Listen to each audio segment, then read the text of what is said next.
श्री सद्गुरु देवाय नमः। भाइयों बहनों, भगवान अपने भक्तों के साथ तरह तरह की लीलाएं करते हैं। अगर आपका भाव सच्चा है तो भगवान आपसे दूर नहीं हैं। आज ऐसे ही ठाकुर जी के चमत्कार की सच्ची घटना आपको सुनाने जा रहा हूं, जिससे आपकी ठाकुर जी के प्रति भक्ति काफी बढ़ जाएगी। इस कथा को सुनने के लिए इस वीडियो को आखिर तक अवश्य देखिएगा। लेकिन उससे पहले जिन लोगों ने अच्युत प्रभात यूट्यूब चैनल को अभी तक सब्सक्राइब नहीं किया है, उनसे निवेदन है कि चैनल को सब्सक्राइब कर दें और बेल आइकन अवश्य दबा दें, जिससे नए वीडियो के नोटिफिकेशन समय समय पर आपको मिलते रहें। आज जो कथा सुनाने जा रहा हूं वो 12 वर्ष पूर्व की है। आप सभी लोग कथा व्यास श्री गौरव कृष्ण जी महाराज को तो जानते ही होंगे। 28 फरवरी 2010 को होली महोत्सव पर श्री गौरव कृष्ण जी महाराज ने बांके बिहारी के चमत्कार का स्वयं से जुड़ा एक प्रसंग सुनाया था। गौरव कृष्ण गोस्वामी जी कहते हैं कि यह घटना बिल्कुल सत्य है। मैं कोई आपसे आत्मचर्चा नहीं कर रहा हूँ। कल गुरुदेव यानी परम पूज्य श्री मधुल कृष्ण गोस्वामी जी महाराज की आज्ञा लेकर बिहारी जी के साथ होली खेली। रात को अपने हाथों से बिहारी जी की आरती के बाद जब बिहारी जी को गर्भगृह से अंदर लेकर गया, क्योंकि खूब होली खेली गई थी और गुलाल में ठाकुर जी थे, उन्हें स्नान करवाकर अच्छे से पूजकर फिर आराम से चंदन के पलना पर लिटा दिया गया। मैं बिहारी जी के चरण दबा रहा था तो वहां पर नियम है कि ठाकुर जी को सुलाते समय और उठाते समय इत्र से मालिश होती है।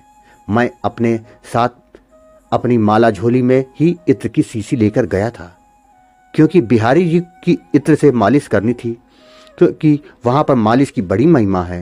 जब सेवा करते हैं तो अपने हाथों में अंगूठी भी नहीं पहनते। इसका भाव यही है कि ठाकुर जी को कोई आघात ना पहुंचे, कोई कष्ट ना हो। जब मैंने शीशी निकाली तो देखा तो वह इत्र केसर का था, जिसे मैंने ही मंगवाया था। लेकिन अब तो केसर का समय नहीं है। जब बहुत ठंड पड़ती है तब केसर का इत्र बिहारी जी को लगाया जाता है।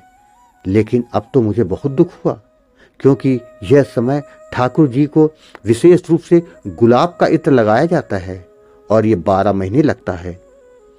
कभी कभी मिट्टी का इत्र भी लगता है जो ब्रजरथ से बनता है।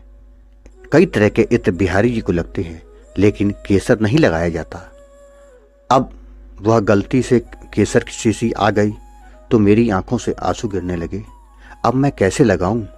ठाकुर जी के मंदिर बहुत दिल से गया था कि मैं मालिश करूंगा प्रभु की। मैं चरण ही दबाता रहा, क्योंकि अब इत्र तो लगा ही नहीं सकता, क्योंकि रात भी बहुत हो गई थी। अब कहां से मंगवाऊं?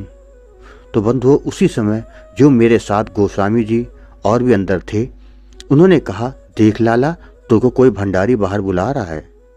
तो मैं उठकर गया तो देखा कि भंडारी जी बाहर खड़े थे। वह बोले, गोसाई जी, यह गुलाब के इत्र की शीशी है। मैंने कहा, यह आप कहां से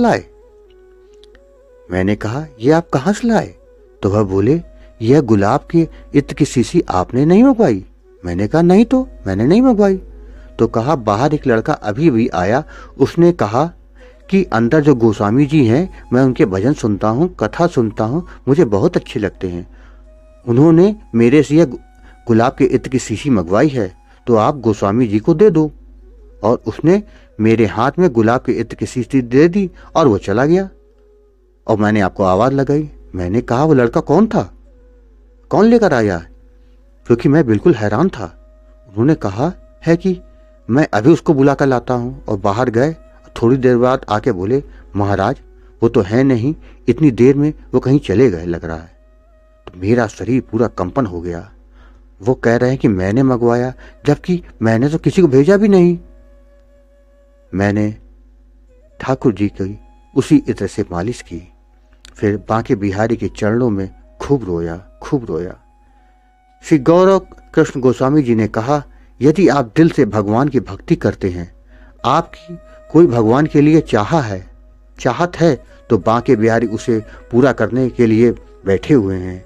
बस आप भगवान में अपनी लगन तो लगा के देखिए। भाई बहनों, आपको ये कथा कैसी लगी कमेंट बॉक्स में जरूर बताइएगा। अगर पसंद आई हो तो राधे राधे कहना ना भूलिएगा। राधे राधे।